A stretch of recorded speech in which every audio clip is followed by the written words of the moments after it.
Maayong gabi sa atong tanan mga kaigsuonan. Welcome sa ato ang Daily Dose of God's Word. Another night nga kita magkahiusa alang sa pagtuon sa pulong sa atong buhi nga Dios. So mga kaigsuonan, pinagig pagsugod ato ang sugdan ato ang Bible study pinagi sa usa ka awit. Saysay ko sa balita, mahitungod kang Jesus.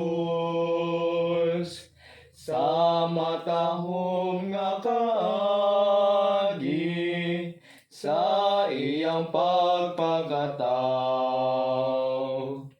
Isaysay ang pagdalaig sa manulundan niya. Himaya sa kaitasan, panagdait sa tanan. Saysay ko sa balita, mahitungod kang Jesus.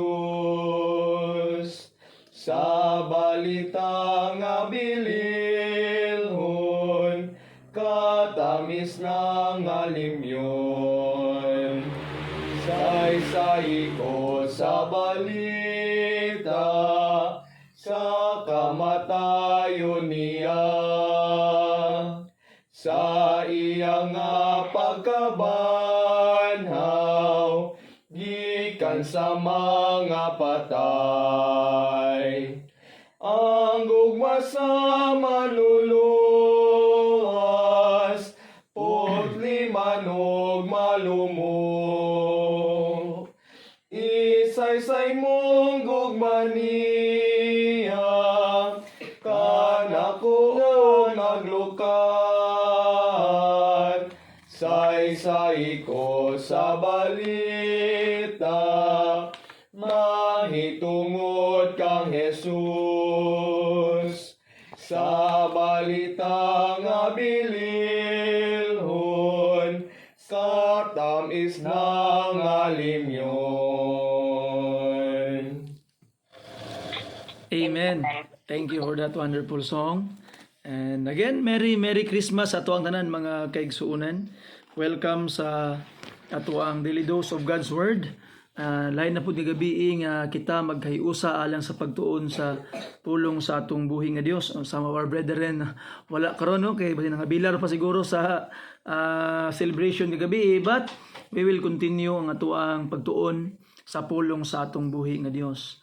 Your Bibles with me, mga kaigsuonan, sa John chapter 3. Tumbasahon ang verses 1 to 8 and we will jump to verses 13 down to verse 16. Okay, John chapter 3 verses 1 to 8 and verses 13 to 16. Sa tuang mga Bibles palihog, akong basahon ang pulong sa Ginoo. Please follow me with your eyes.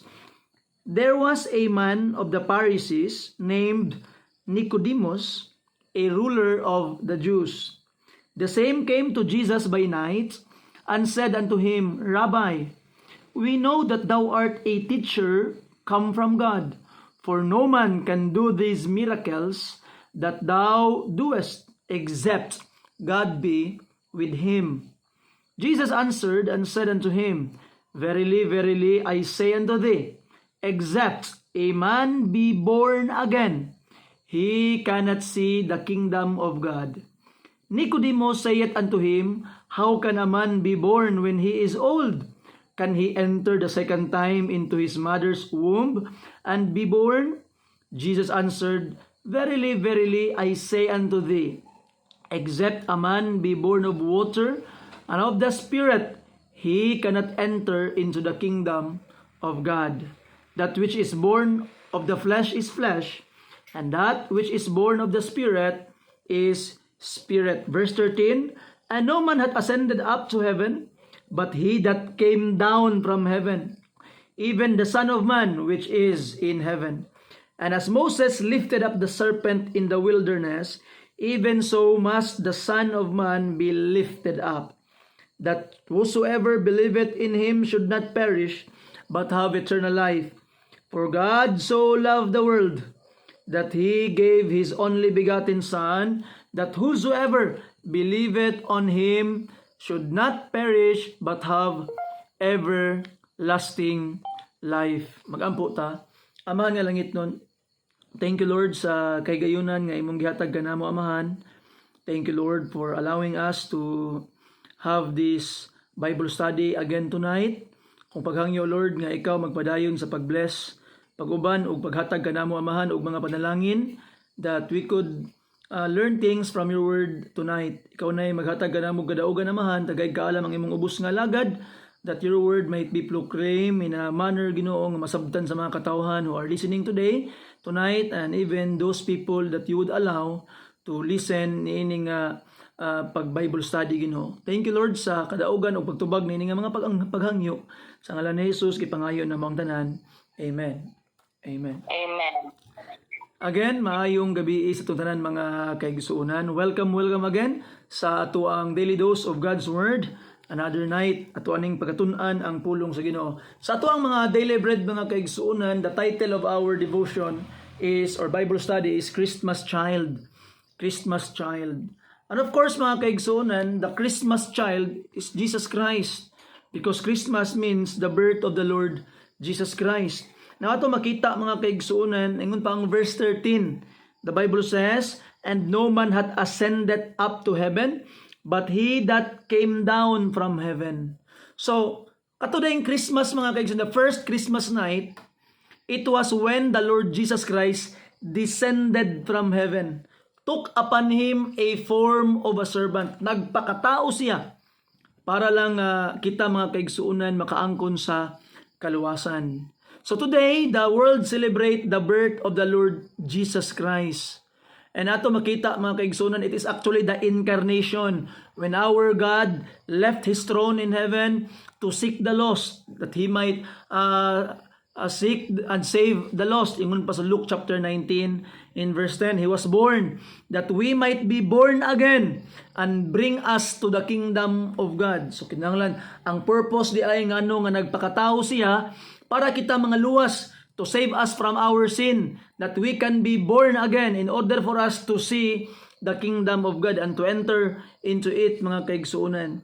And ang atuang subject karon is of vital importante kaayo siya, because apart from it, no one can either see or enter the kingdom of God. Sa John chapter 3 talks about being born again. So, kung si Jesus Christ ni anhi diri sa kalibutan in the first Christmas night, alang sa pagpakatao, pagluwas sa iyang mga katawhan gikan sa ilang mga sala, that the people will be born again and it will become possible nga ang magkasala nga tao nga na born again na makakita og makasulod na sa gingharian sa Dios. So in short, the very purpose why Christ came, the very purpose of Christmas is to save us sinners. So atong maangkon og masabdan mga kaigsuonan nga walay kapuslanan ang Christmas sa usa ka tawo nga wala pa nakaangkon sa kaluwasan.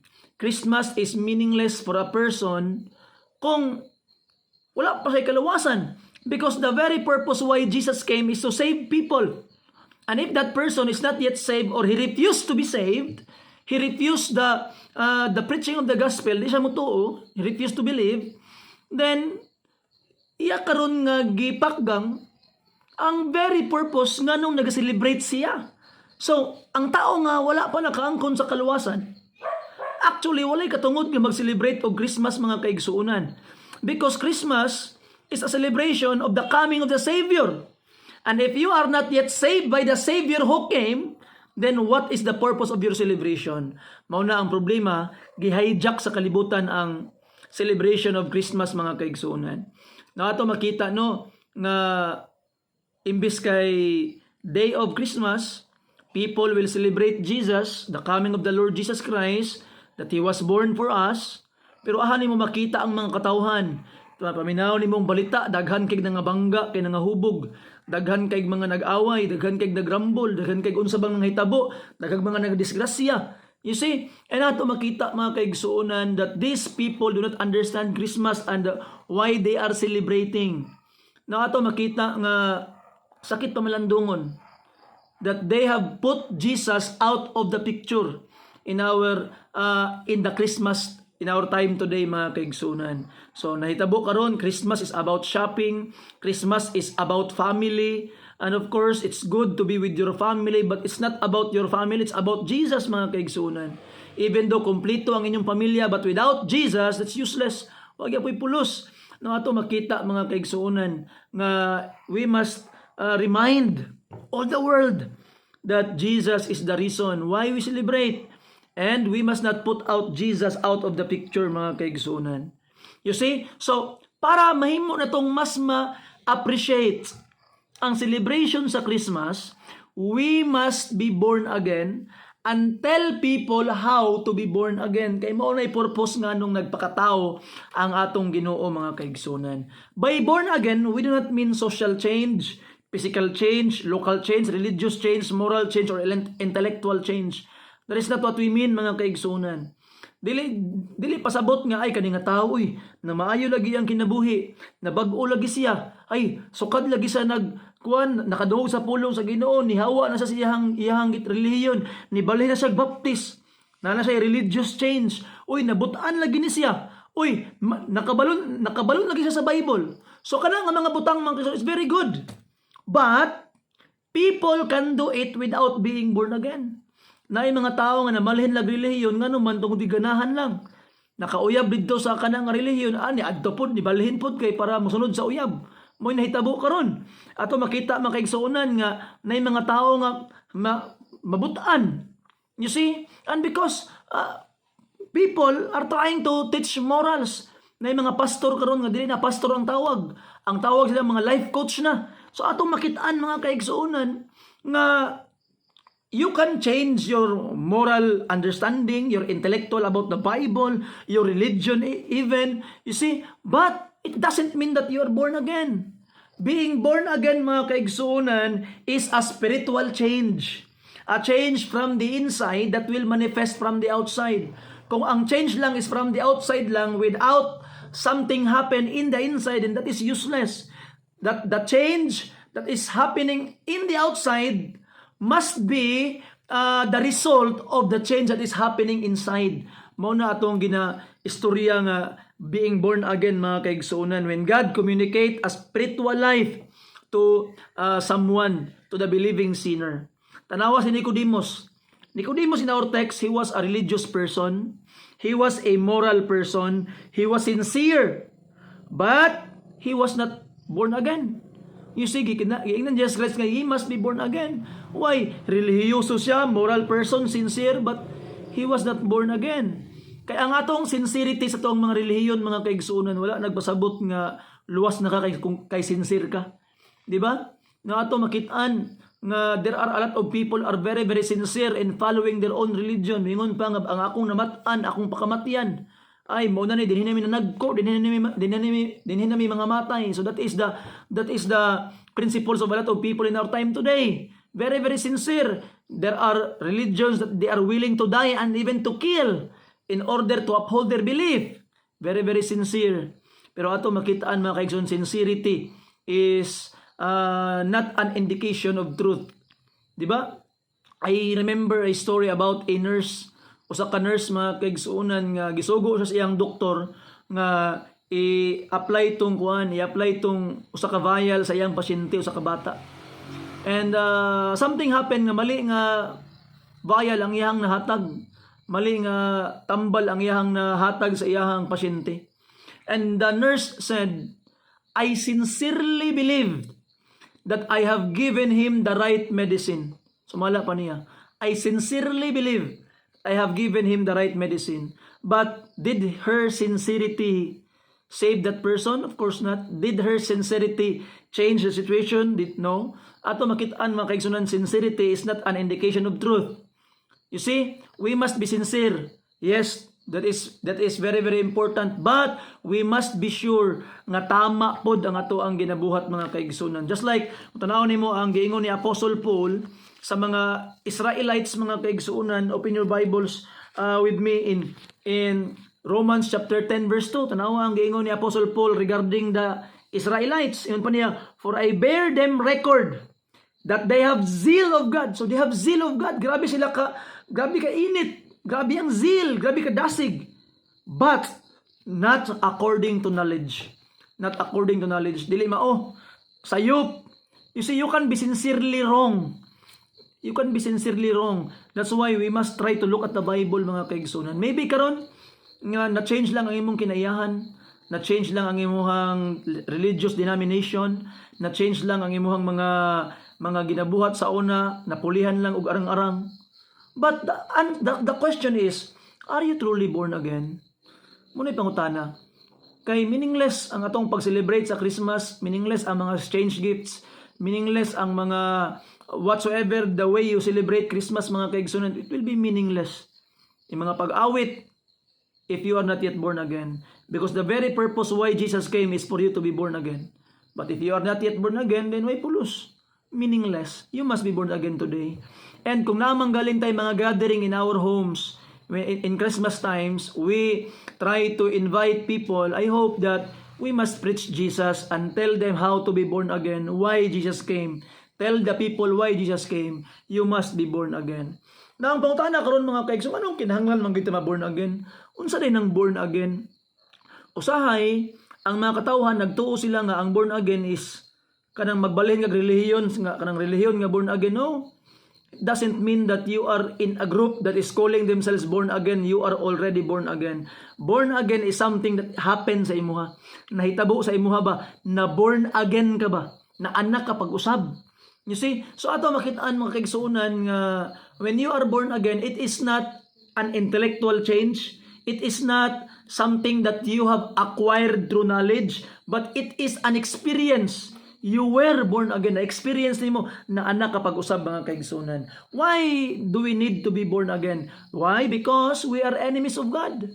By birth, we are of the flesh. And if you are of the flesh, ingon pa sa ato ang text ganina, verse 6, that which is born of flesh is flesh. Ang natao diya sa unod-unod. So you must be born in the spirit if you want to be saved.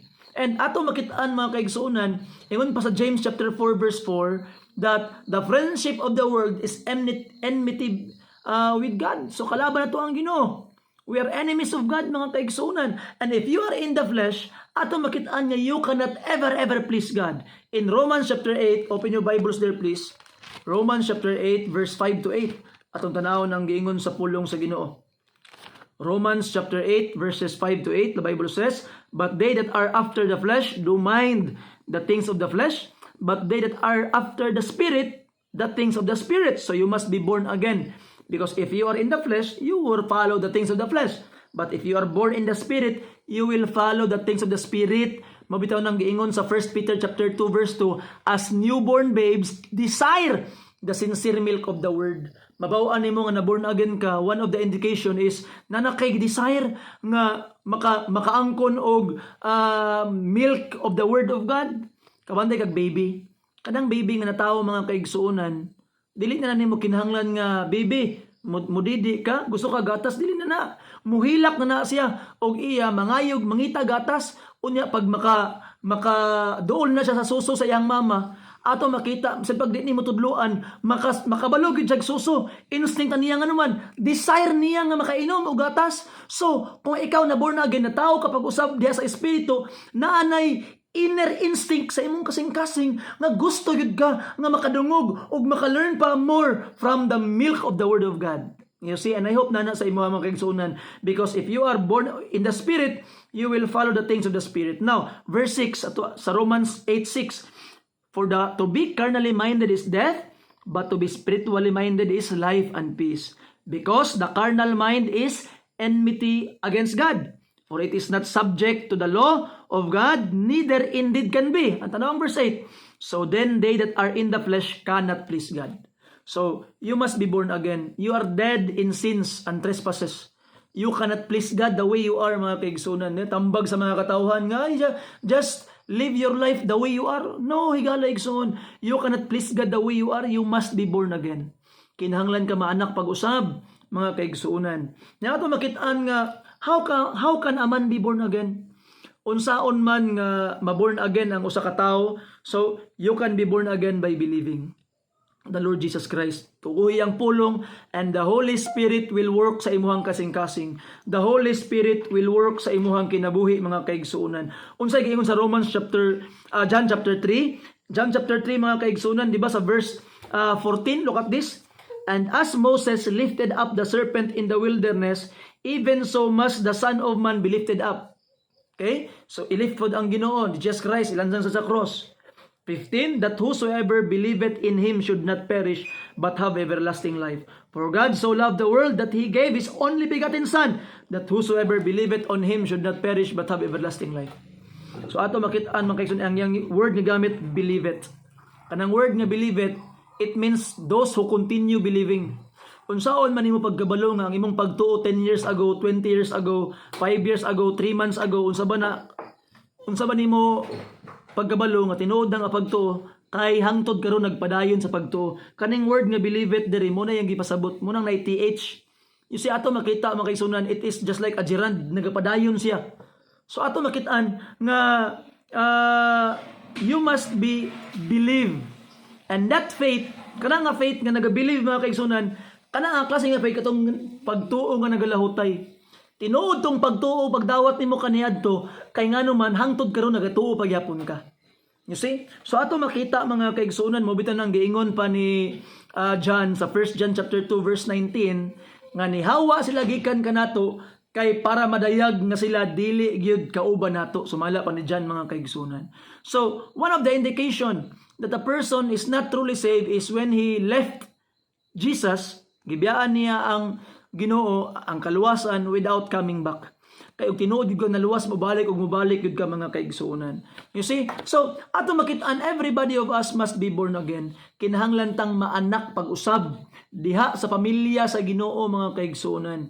And if you are not yet born again karon ang adlaw, today you must be born again, because Christmas will only become meaningful in your life kung na born again ka na. You see? And ato makita, mga kaigsunan, nga mahimo nimong mas ma-enjoy o mas ma-appreciate nimo nganong nianhi si Jesus Christ. Kay makaingon ka, kung wala lang gyud siya nagpakatao, dili ko ma-born again. Kung wala lang gyud siya nagpakatao, dili ko masigurado sa akong kaluwasan. And we praise and thank the Lord that God expressed His love by giving His best alang sa iyang mga katawhan. Iyang mang best, Jesus Christ. Di ba? Now, the question karon, what are the things that you have? Unsa man ang mga butang nga imong naangkon when you became born again, sa diha nga na born again na ka, unsa man ang nahimong bag-o sa imong kinabuhi. So first of all, mga kaigsunan, you became a new creation. Di ba? 2 Corinthians 5:17, na if any man be in Christ, he is a new creature. All things are passed away. Behold, all things are become new. So passed away na, meaning namatay na. Ang daang pagkatao nimo, it already passed away. Yung ato makita, mga kaigsunan, everything become new. So wala girenovate sa Ginoo ang imong kinabuhi, gitagaan kaniyag bag-ong kinabuhi. Wala girenovate sa Ginoo ang imong pagkatao, gitagaan kaniyang bag-ong pagkatao, mga kaigsunan mo na. Everything is new. You see? So ato makita, mga kaigsunan, you are a new creation of God. If before you are in the flesh, now you are in the spirit, you are in Christ. That's the first one. Ikaw, sa diha nga na born again ka, nahimo na kang new creation. Number 2, mga kaigsunan, nanabog kay new designation. Nanakay new designation. Nga naman, kung kaniadto, ingon pa sa Ephesians chapter 2, you are children of disobedience, children of wrath. But you became a children of God. Acts 11:26, you became a Christian. Nanakay bag-o nga designation. Kristohanon ka na. Nahimo ka ng Christian, di ba? So nindot kay, mga kaigsuonan, nga ang ato ding identity usa ka Kristohanon. I am a follower of the Lord Jesus Christ, a Christian, a believer, a disciple of Christ. So mo na imong bag-o nga designation. Okay? Now, ang ikatulo, mga kaigsuonan, na kay bag-ong occupation. Unsa man imong bag-o nga occupation? Kaniadto, you are living your life in unrighteousness, following unrighteous things, di ka ka-bother kung unsa man imong ginabuhat nga mali o dili. Pero karon, mga kaigsuonan, that you, when God save you, you became a peculiar people, zealous of good works. Tanaw nimo ang Titus chapter 2, no? Open your Bibles there. Titus chapter 2. Usahay maglalis ang mga katawhan. Maglali sila nga, ay, dili naman na kinahanglan ang maayong buhat. Tinuod, dili na kinahanglan ang maayong buhat para sa kaluwasan. Pero katong mga tao nga giluwas sa Ginoo, mabaw-an nimo kay maayo ang ilang mga buhat. Tanawag ninyo sa Biblia gani. Titus chapter 2 mga kaigsuonan, verse 14. Look at this. Who gave himself for us that he might redeem us from all iniquity. And look at this. And purify unto himself a peculiar people zealous of good works. So ato makitaan makaigsuonan, the peculiar people, ang kanang word nga peculiar, ang pasabot ana dili kanang pinasahi, dili ang pasabot ana dili special. Ang kanang word nga peculiar diha mga kaigsuonan, ang pasabot ana nga peculiar is people of his possession. Munay meaning ana, people of his possession. So meaning, peculiar people, you are a person possessed by the Lord Jesus Christ. You are owned by God. You are sealed by the Spirit. Ang tag-iya sa imuha, ang Ginoo na. And He redeem you to redeem you from all iniquity. And you became His possession, zealous of good works. You see? So ato makita, mga kaigsunan, muna na imong bag-o nga occupation. You want to live in holiness. In Ephesians chapter 4 in verse 24, kung tanawon nimo ang pulong sa Ginoo, Ephesians chapter 4 verse 24, the Bible says, and that ye put on the new man, which is after God, is created in righteousness and true holiness. Nabitaw once, nangutana sa ako, pastor, daw bi lugar karon og nagdawat nako kang Jesus Christ. O niya, ako nang nagprofess nako, na saved nako pastor. Pwede na lugar ko gitawag nga mapatay, pwede na lugar ko gitawag nga mag-inom-inom, pwede na lugar ko maghimog dautan, mga bit kay na-save naman ka ko. So akong ipangutana sa iya ha, daw bi karon kay kung tinuod ko na save, ang giingon sa Bible, you became a new creature. So you became a new creature with a new desire, with a new nga mga gitinguha sa iyang kinabuhi. Now, pangutana karon, kung tinuod kang giluwas sa Ginoo, ngano man, maybe yes, we could say napay mga temptations, pero ato makita mga kaigsuonan, mo pa ba na imuhang gikalipay, mo ba na ang imuhang gidesire karon? Naman ang giingon sa Biblia nga na born again, everything became new. You see? So ato makita mga kaigsuonan nga yes, there are temptations. We are still in the flesh, the old man, ang old man murag sumbi ba, nga mabuhi pa siya usahay, nga mubangon pa usahay. Muna ingon Jesus Christ, put on the new man and disregard the old man. Ingon pa ni Apostle Paul. Na ato makita mga kaigsuonan, na new desire. You see, dili na to maong imong kalipay nga mga butang, ang mga dili maing butang. When you are not yet saved, then those are your desire. But now, when you are born again, you became a new creature. There is new desire. You see, new ambition nga na sa imong kasing-kasing mga kaigsuonan. Kay mo na siya ang one of the indication that you are born again. So katong moingon karon nga ay, pwede na ako magpatay, pwede na ako magbuhat og dautan kay na-save na ko. They don't understand sa being born again, and maybe and most likely they are not yet born again mga kaigsuonan. Na ato makitaan di lang kay you have new occupation, you have also new inspiration. Na kay bagong inspiration mga kaigsuonan, and you are kung kaniadto you are inspired by the world, but now you are inspired by God. Imong inspiration sa imong sininaan, imong inspiration sa imuhang mga pagpanglantaw sa imong kinabuhi, ang imong kalipay, your new song is the Lord God mga kaigsuonan. Di ba? Mao na no nga imong dapat hunahuna na to ba? Kani ko ako aning buhaton, makapalipay ba ni sa akong Ginoo? Will it give glory to God? Kung ako ning sulubon, will it give glory to God? Kung ako ning istorya, will it give glory to God? We have new inspiration when we became born again mga kaigsuonan. And ato makitaan mga kaigsuonan, number 5, we have new ambition. Unsa tong new ambition?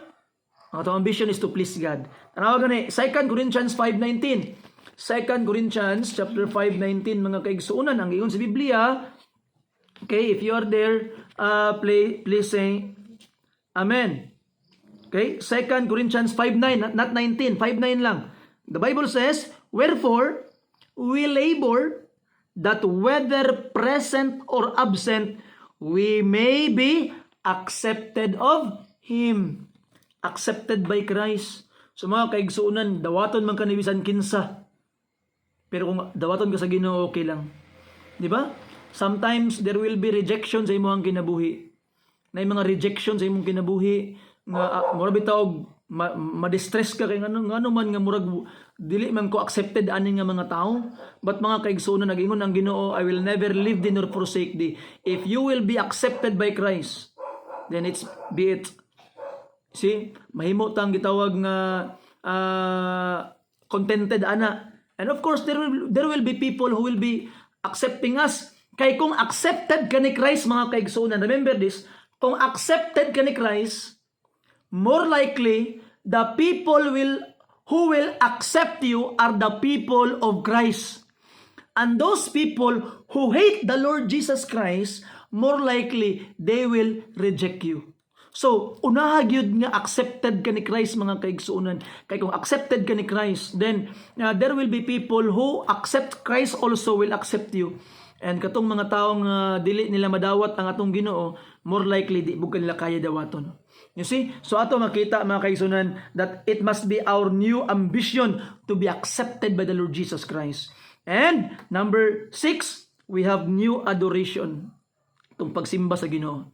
They that worship God must worship Him in spirit and in truth. Before, you adore idols, you adore yourself, you adore people. But today that you are born again, you adore your Father in heaven.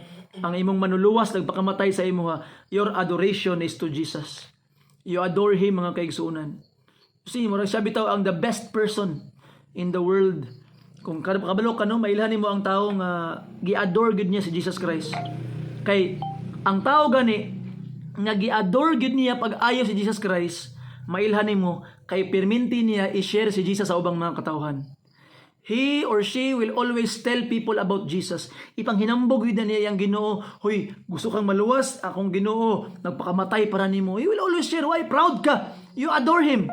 You see? And I hope, mga kaigsuunan, that we truly have adoration sa ato ang Ginoo, mga kaigsuunan. Adore Jesus. And I hope that you would adore the Lord Jesus Christ sa imong kinabuhi. And lastly, mga kaigsuunan, we have new habitation. New habitation. Sure na ka nga madto kag langit. Di ba? Sa John chapter 14, ingon pa ang pulong sa Ginoo, ayaw itugot nga masamok ang inyong mga kasing-kasing, tumuo kamo sa Dios, tumuusab kamo kanako. Ingon pa ang pulong sa Ginoo, sa balay sa akong amahan dunay daghang mga puloy-anan, o sa King James Version, dunay daghang mga mansion. You see? And Christ prepared a place for us there. Tanaw ni mo no, 2,000 years ago, mo to yung pag-ingon nga, I go to prepare a place for you. Mo to yung pag-ingon. Unya, sa ato paggrabing preparation sa langit, mga kaigsuunan. Kung ang kalibutan gani nga gibuhat niya in 6 days, nindot naman gani. How about ang langit nga for 2,000 years, He is preparing it for us. So ato makita, mga kaigsunan, by the grace of God, nga mahimo na tang sigurado nga natay new habitation. I have learned something kaganina, mga kaigsunan, as gina-contemplate na ko ang sitwasyon, nga natay tulo ka, upat ka butang. Di ba? Upat ka butang. Una, kani bitawng things of the past. Kaning mga butang nga mga nangagi, mao na ang makahatag sa tuwag depression.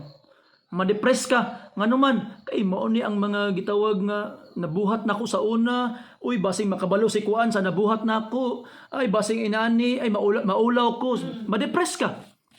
So the things of the past, pag sigag puyo sa mga nakaraan, you will be depressed. And kanipong mga things of the future, anak ka gay, unsa na akong kaunon ugma, anak ko paingon ani, unsa bay mahitabo ani ugma, kaya ba nako ni? And you will have anxiety. So things of the future, if you are always living sa mga kabalaka sa future, you will have anxiety. So if you are living in the past and in the future, you have anxiety. Now, kung ato makitaan, if you will live in the present, naki-happiness, magmalipayon ka. Pero mga kaigsuunan, kaning happiness, temporary na maguding happiness. Ang happiness man good, kaning mga butang nga makita nimo. So unsaon na to para makaangkon tag joy? Unsaon na to para maangkon natong kalipay, mga kaigsuunan? Kaning tulo, ato ning i-balance. Instead of being depressed of the past, we must learn from the things that had happened in the past. Nabuhat na ko to sa una, di na ako tuobson. I have learned my lesson. By God's grace, akong usbon, akong kinabuhi, para di na ako mausab ang nabuhat na ko sa una. And by the grace of God, nga I will change my ways, learning from the things nga naitabo in the past. And that is called repentance. Instead of being depressed of what had happened in the past, accept it and repent in order for you to become a better person in the future. Now, kung ang anxiety, nakabalaka ka, unsay may tabo sa ugma, nakabalaka ka mga kaigsuunan, kung unsa gitawag nga may tabo, kung unsa nang may tabo sa imuhan, nabay taong mudawat nimo, nabay taong mo-accept nimo, na kay anxiety, grabe ang kasamok. But mga kaigsuunan, ayaw kalimot that Jesus, our God, holds tomorrow.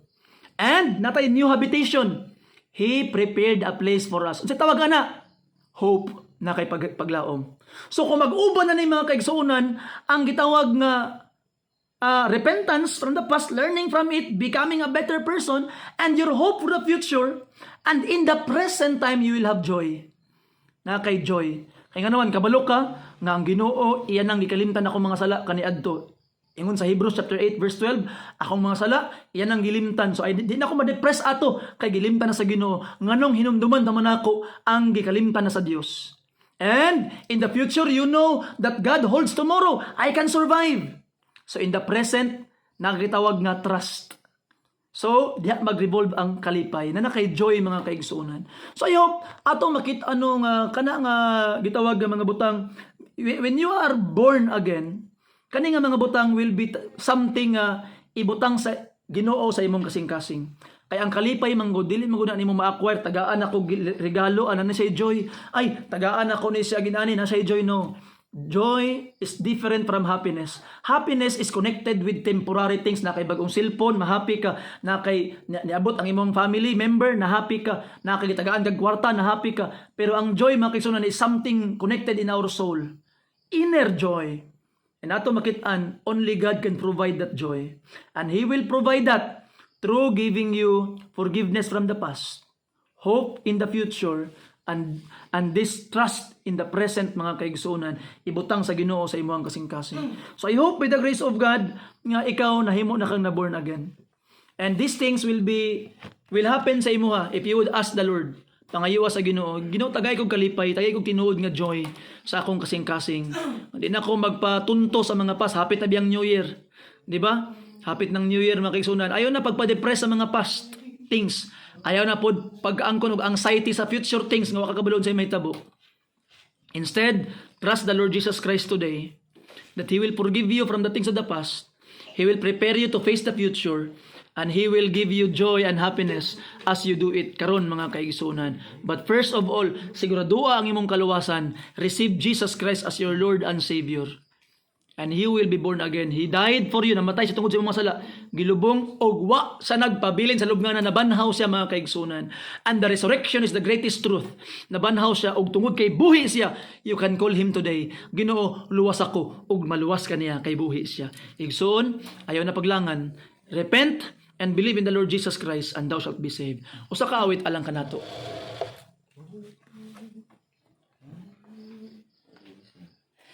Kamong malipayon,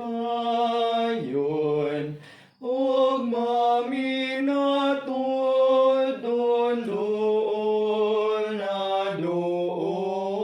na sa Bethlehem. Doon kaniya, hari siyang langit, nun simbahon ta si Kristo, simbahon ta si Kristo, simbahon ta si Kristo ang Ginoo. Ikaw nga laygon ug mahimayaon kanimo, mag-awit kami, Jesus. Nakita namo ang buhi nga pulong, simbahon ta si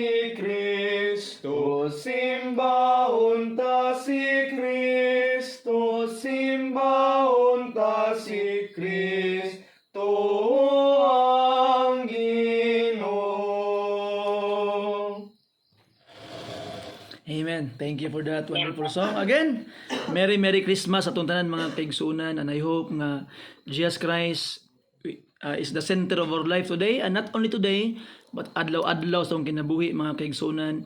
We thank Him that He was born and died alang sa atong kaluwasan. And I hope nga atong ma-appreciate more ang gugma ug kaayo ni Jesus Christ sa atong mga kinabuhi mga kaigsuonan. And I know nga na daghan tag mga pagsulay, usahay makaingon ka nga magmalipayon nako karong Christmas. Ay gala, di ba? Usahay makaingon ka, ngano man akong sakit, nga di man ka kaayo, ngano man akong mga problema, di man ka kaayo, ay gala.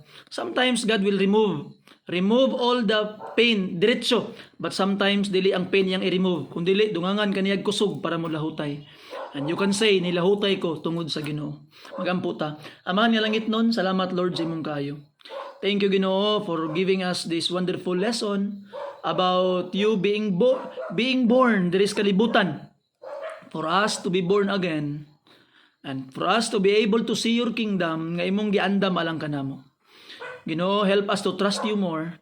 Help us to love you more. And help us to worship you more sa among mga kinabuhi, Ginoo. Banimiyamahan o panalangin ni kami, ligo na kami Lord, and give us more blessings nga kami magmalahutayon ug magmalampuson sa among mga kinabuhi Ginoo, kanasayod ka wa gyud mi mabuhat kung wala ikaw. Thank you for the way will answer sa mga paghangyo namo Ginoong Dios, pasaylo ami sa among mga sala sa ngalan ni Hesus gipangayo nako ang tanan. Amen and amen. Salamat ug maayong gabi sa tanan. Salamat. Christmas. Merry Christmas. God bless you. Salamat.